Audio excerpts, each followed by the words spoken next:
నమస్తే, తెలుగు రాజ్యంకి స్వాగతం. నేను మీ సంధ్య. ఏపీలో మొత్తంగా 44 లక్షల ఓటర్ల పేర్లు అనేవి పోబోతున్నాయా? ఏపీ మొత్తం ఓటర్లు అసలు ఎంతమంది తెలుసా?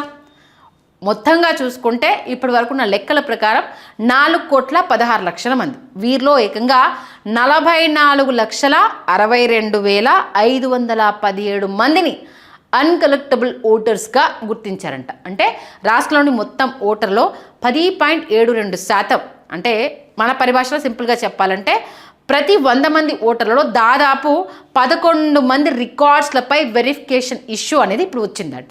ఈ నంబర్ బయటకు రాగానే ఆటోమేటిక్గా టెన్షన్ మొదలైపోయింది. ఎందుకంటే 44 లక్షల ఓట్లు తొలగిస్తున్నారా అనేది, అంటే ఓటర్ ఐడి కార్డు ఉన్నా పేరు అనేది పోతుందా? బిఎల్ఓ ఇంటికి వచ్చినప్పుడు మనం లేకపోతే ఓట్ అనేది డిలీట్ చేస్తారా? ముందుగా ఇక్కడ మనం అందరం తెలుసుకోవాల్సిన ఒక క్లియర్ విషయం ఏంటంటే అన్కలెక్టబుల్ అంటే ఓటు వెంటనే తొలగిపోయింది అని కాదు. అలాగే ఓవరాల్గా 40 లక్షల మంది అంతా బోగస్ ఓటర్స్ అనేది కూడా కాదు. అసలు ఈ భారీ నంబర్ అనేది ఎలా వచ్చింది, ఎవరు కేటగిరీ చేసి, అంటే ఈ కేటగిరీలో ఎవరెవరు ఉన్నారు, ఎలా దీన్ని లిస్ట్ చేయబోతున్నారు, అది ఇప్పుడు ఏంటో మనం చూద్దాం. ఆంధ్రప్రదేశ్లో మొత్తం 40 రోజుల పాటు స్పెషల్ ఇంటెన్సివ్ రివిజన్ అంటే సర్ని నిర్వహిస్తున్నారు. దీని గురించి ఎంత పెద్ద చర్చ జరుగుతుందో మనం చూస్తున్నాం. బిఎల్ఓలు ఇంటింటికి వెళ్తారు. ఓటరు అదే అడ్రస్లో ఉన్నారా, ఎవరెవరు ఉన్నారు, ఇచ్చిన ఓటర్ లిస్ట్ ప్రకారం అందరూ ఉన్నారా, లేకపోతే వేరే ప్రాంతానికి వాళ్ళు ఏమైనా షిఫ్ట్ అయ్యారా, లేకపోతే వాళ్ళు ఇచ్చిన లిస్ట్లో ఆ వ్యక్తి బతికున్నాడా చనిపోయాడా, లేకపోతే ఒకే వ్యక్తి పేరు రెండు ప్రాంతాల్లో ఉందా, ఇలాంటి వివరాలన్నింటినీ ప్రజెంట్ అయితే వెరిఫై చేస్తారు. ఈ ప్రాసెస్ పూర్తయ్యాక 44,62,000 మందిని అన్కలెక్టబుల్ కేటగిరీలో గుర్తిస్తారంట. కానీ ఈ 44 లక్షల మంది ఒకే కారణంతో ఇందులోకి రాలేదంటే ఈ లిస్ట్లో ఈ 44 లక్షల మందిది ఒకే కారణం అయితే ఇక్కడ కాదు. ఇప్పుడు కంప్లీట్ బ్రేక్ డౌన్ ఒకసారి చూద్దాం. అంటే ఏ కేటగిరీలో దీన్ని చేశారో అనేది. మొదటి కేటగిరీ అంటే మరణించిన వారు 15,16,986 మంది మరణించినట్లు ప్రజెంట్ ఫీల్డ్ వెరిఫికేషన్లో అధికారులు గుర్తించడం జరిగింది. ఇక రెండో కేటగిరీ పర్మనెంట్లీ షిఫ్ట్ అయిన వారు, అంటే పుట్టింది ఒక ప్రాంతమైనా వీళ్ళు బెంగళూరు వెళ్ళిపోవచ్చు, ఆంధ్రప్రదేశ్ వెళ్ళిపోవచ్చు, లేకపోతే అమెరికాకైనా వెళ్ళిపోవచ్చు. వాళ్ళు పర్మనెంట్గా అక్కడ వాళ్ళు కంప్లీట్ అక్కడ సిటిజన్షిప్ని తీసుకొని ఉండొచ్చు. అలా ఆ లెక్కలు చూస్తే అంట 14,27,257 మంది తమ రిజిస్టర్డ్ అడ్రస్ నుంచి కంప్లీట్గా వెళ్ళిపోయినట్లయితే గుర్తించారంట. ఇంకోటి అంటే ఉద్యోగం కోసం ఇందాక చెప్పండి హైదరాబాద్ వెళ్ళి ఉండొచ్చు, చదువు కోసం బెంగళూరు, చెన్నై, లేదు ఇంకా ఇక్కడే మేము కంప్లీట్గా షిఫ్ట్ అయిపోయాము అన్న ఈ కేటగిరీకి సంబంధించి వీళ్ళు ఉంటారు. ఇక ఓటర్ అడ్రస్ అప్డేట్ చేయకపోతే పాత అడ్రస్లో వెరిఫికేషన్ అనేది కుదరదు. అంటే మరణించిన వారు కావచ్చు, పర్మనెంట్లీ షిఫ్టెడ్ ఓటర్స్ కలిపితేనే దాదాపు 66% అవుతున్నారు. Underline the point. ఇక మూడో కేటగిరీకి వద్దాం.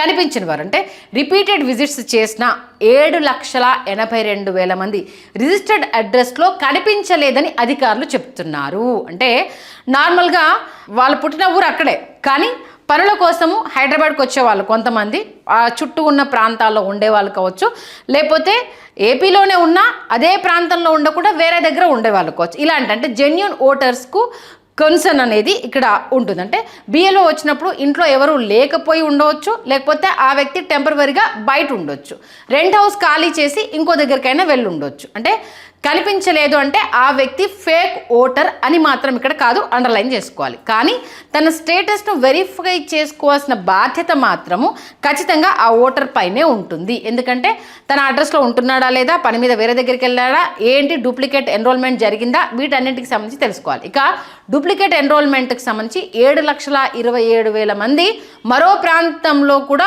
ఆల్రెడీ ఇక్కడ ఎన్రోల్డ్గా ఉన్నట్టు గుర్తించారు. అంటే ఎగ్జాంపుల్కి ఒక వ్యక్తి తన గ్రామం నుంచి విజయవాడకు షిఫ్ట్ అయ్యాడు, కొత్త అడ్రస్లో ఓటర్ రిజిస్ట్రేషన్ చేసుకున్నాడు. తను పుట్టింది వేరే ప్రాంతంలో అయితే ఇక్కడికి షిఫ్ట్ అయ్యాను కాబట్టి ఈ ప్రాంతంలో తను ఓటర్ అడ్రస్ చేసుకున్నాడు, కానీ పాత గ్రామంలో పేరు మాత్రం డిలీట్ చేసుకోలేదు. అంటే అప్పుడు ఒకే వ్యక్తికి 2 చోట్ల ఇక్కడ ఓట్ అనేది కల్పిస్తుంది. ఇలాంటి డూప్లికేట్ ఎంట్రీస్ని క్లీన్ చేయడమే లక్ష్యాల్లో ఒకటి అనేది ప్రధానంగా చెప్పుకొస్తున్న విషయం. ఇక మరో 8,783 కేసెస్ను ఆ కేటగరైజ్ చేస్తే మొత్తంగా చూస్తే 44,62,517 అన్కలెక్టబుల్ ఓటర్స్, అందులో అంటే 34% మరణించిన వారు, 32% కంప్లీట్గా షిఫ్ట్ అయిన వాళ్ళు, 17.5% ఏమో అడ్రస్లో వాళ్ళు చెప్పిన అడ్రస్లో లేని వాళ్ళు, 16.3% ఏమో మరో చోట ఉండి ఎన్రోల్ అయినవారు. అంటే ఇక్కడే అసలు ప్రశ్న ఏంటంటే ఈ 44 లక్షల పేర్లను ఇమీడియట్గా తొలగిస్తారా, లేకపోతే ఫైనల్ డెలీట్ చేసే లిస్టు ఇది కాదా అన్న దానికి సంబంధించి ఇప్పుడు ఇది డోర్ టు డోర్ వెరిఫికేషన్ తర్వాత వచ్చిన ప్రిలిమినరీ డేటా మాత్రమే అనేసి ఇక్కడ చెప్తున్నారు. అయితే దీన్ని బేస్ చేసుకుని కంప్లీట్ కొలాప్స్ చేసేసి ఓట్లన్నీ తీసేస్తారా, మరొకసారి వెరిఫికేషన్ ఉంటుందా అన్న దానికి సంబంధించి డౌట్ క్లియర్ అవ్వాలి. ఇక జూలై 31న డ్రాఫ్ట్ ఎలక్టోరల్ రోల్ విడుదల అవుతుంది అనేసి అధికారులు చెప్తున్నారు. అంటే డ్రాఫ్ట్ లిస్ట్లో మీ పేరు ఉందో లేదో ఇక్కడ మనం చెక్ చేసుకోవాలి. పేరు లేకపోతే ఆగస్టు 30 వరకు మీరు ఏ ప్రాంతంలో ఉన్నారో అక్కడ ఎందుకు లేకుండా పోయారనేది క్లెయిమ్ చేసుకోవాలి. మీ అబ్జెక్షన్స్ ఏంటనే సబ్మిట్ చేయాలి. వాటిని స్క్రూటినీ చేసిన తర్వాత అక్టోబర్ 3న ఫైనల్ మీ ఎలక్టోరల్ రోల్ అనేది విడుదలవుతుంది. అంటే 3 డేట్స్ని అయితే ఖచ్చితంగా మీరు గుర్తుపెట్టుకోవాలి. జూలై 31 డ్రాఫ్ట్ లిస్ట్ ఉంటుంది, ఆగస్టు 30 అనేది మీరు క్లెయిమ్ చేసుకోవాల్సిన చివరి తేదీ ఉంటుంది, అక్టోబర్ 3 అనేది ఫైనల్ లిస్ట్ ఉంటుంది. ఇప్పుడు డిస్ట్రిక్ట్ వైజ్ నంబర్స్ కూడా ఇప్పుడు ఆసక్తి రేపుతున్నాయి. ఎందుకంటే సర్ ప్రక్రియ ప్రకారము ఏ ఊళ్ళో ఏ కులాల ప్రాతిపదికన, ఏజ్ ప్రాతిపదికన, అలాగే కొత్తగా ఎన్రోల్ అయిన ఓటర్స్ వీటన్నింటికి సంబంధించి కూడా స్క్రూటినీ జరుగుతుంది. కాబట్టి అన్కలెక్టబుల్ ఓటర్స్ ప్రజెంట్ పర్సంటేజ్ ఎంత ఉంది అనేది అత్యధికంగా చూసుకుంటే తిరుపతిలో ఎక్కువగా ఉందనేసి అని తెలుస్తుంది. అక్కడ 16.29% ఈ కేటగిరీలోనే అక్కడ ఉందంట. అంటే ప్రతి 100 మంది ఓటర్స్లో 16 మందికి పైగా వెరిఫికేషన్ ఇష్యూస్ అనేవి చాలా క్లియర్గా తిరుపతిలో వచ్చాయి అనేది. ఆ తర్వాత చూసుకుంటే నెల్లూరు సెకండ్ ప్లేస్లో ఉంది. నెల్లూరులో వచ్చేసి 14.73%, పోలవరంలో 14.02%, గుంటూరులో 13.23%, కర్నూలులో 13.14%, ఆ తర్వాత వైఎస్ఆర్ డిస్ట్రిక్ట్ వచ్చేసరికి 12.95% ఉందంట. మరోవైపు లోయెస్ట్ పర్సంటేజ్ వైజ్గా చూస్తే వెస్ట్ గోదావరిలో 5.52%,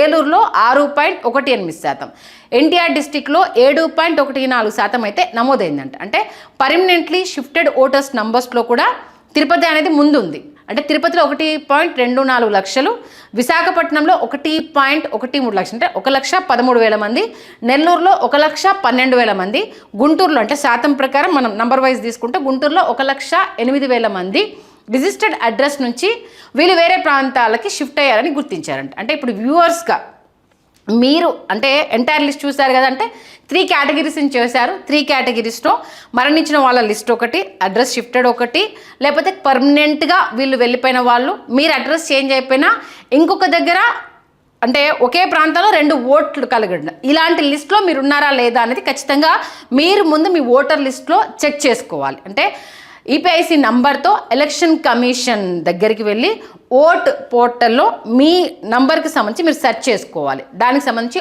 ఓటర్ హెల్ప్ లైన్ అప్లికేషను ఇక్కడ మనకు ఆన్లైన్లో ఉంది, దాన్ని ఉపయోగించుకోవాలి. అలాగే మీ బిఎల్ఓ కాంటాక్ట్ అనేది కంపల్సరీ చెక్ చేసుకోవాలి. లేదా అది బిఎల్ఓ కాంటాక్ట్ తెలియనప్పుడు ఓటర్ హెల్ప్ లైన్ 1950కు కంపల్సరీ కాల్ చేయాలి. ఇక్కడ ఇంకో ఇంపార్టెంట్ వార్నింగ్ ఏంటంటే మీ దగ్గర ఫిజికల్ ఓటర్ ఐడి కార్డ్ ఉండొచ్చు, కానీ కార్డు ఉండటం మాత్రమే ఇక్కడ సరిపోదు. ఓటు వేయాలంటే మీ పేరు కరెంట్ ఎలక్టోరల్ రోల్లో ఉందా లేదా అన్న వెరిఫికేషన్ కూడా ఇక్కడ కంపల్సరీ. అంటే డ్రాఫ్ట్ లిస్ట్లో మీ పేరు లేకపోతే కొత్త ఇన్కల్యూజన్ కోసం ఫామ్ 6 సబ్మిట్ చేయాలి. ఇక్కడ ఇది కంపల్సరీగా గుర్తుపెట్టుకోండి. అంటే మీరు అడ్రస్ మార్చితే లేదా ఎగ్జైటింగ్ డీటెయిల్స్లో కరెక్ట్ చేయాలంటే ఫామ్ 8 అనేది ఇక్కడ మీరు కంపల్సరీగా ఉపయోగించి తీరాల్సిందే.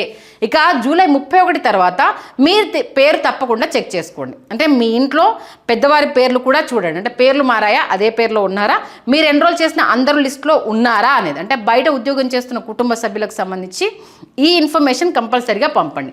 అక్కడ ఇక్కడ ఉందా, 2 చోట్ల ఉంటే ఎక్కడో ఒక దగ్గర మాత్రమే మీరు సెలెక్ట్ చేసుకోవాల్సి ఉంటుంది. ఎలక్షన్ రోజున పోలింగ్ బూత్కి వెళ్ళిన తర్వాత పేరు లేదని తెలిస్తే అప్పటికి అది లేట్ అయిపోతుంది. మరి మీ ఇంటికి బిఎల్ఓ వచ్చారా లేదా, మీ కుటుంబ సభ్యుల డీటెయిల్స్ వెరిఫై చేశారా లేదా, మీ పేరు అన్కలెక్టబుల్ కేటగిరీలో ఉందా లేదా, ఆ సమాచారం మీకు ఏమైనా వచ్చిందా అనేది కంపల్సరీగా చెక్ చేసుకోండి. ఈ ఎక్స్పీరియన్స్ అనేది మీకైతే మీకు ఈ కన్ఫ్యూజన్స్కి సంబంధించి రకరకాలుగా వింటే ఎలాంటివి వింటున్నారు, మీకేమేమి సమాధానం వచ్చింది అనేది మాకు తెలియదేయండి. అంటే ఆ ఇన్ఫర్మేషన్ మాకు తెలియజేయండి. మేము చెప్పిన దాంట్లో ఏమైనా తప్పులున్నా సరే ఇక్కడ చిన్న మిస్టేక్ ఉంది అన్న విషయాన్ని మాకు తెలియజేసే ప్రయత్నం చేయండి. ఖచ్చితంగా ఈ ఇన్ఫర్మేషన్ మీకు ఉపయోగపడుతుందని నేను అనుకుంటున్నాను. మరిన్ని ఇలాంటి ఇంట్రెస్టింగ్ డీటెయిల్స్ కోసం మా ఛానల్ని సబ్స్క్రైబ్ చేయండి. కమెంట్ రూపంలో మీ అభిప్రాయాన్ని తెలియజేయండి. హలో, తెలుగు రాజ్యం ఛానల్ చూస్తున్నారా? సామాజిక రాజకీయ జీవన చిత్రణే తెలుగు రాజ్యం. అతిశయోక్తులు అసత్యాలు ఉండవు. రాజకీయ కోణం కాదు, ప్రజా కోణమే కొలబద్ద. తెలుగు రాజ్యం వీక్షణ మీ ఉత్తమ అభిరుచికి నిదర్శనం.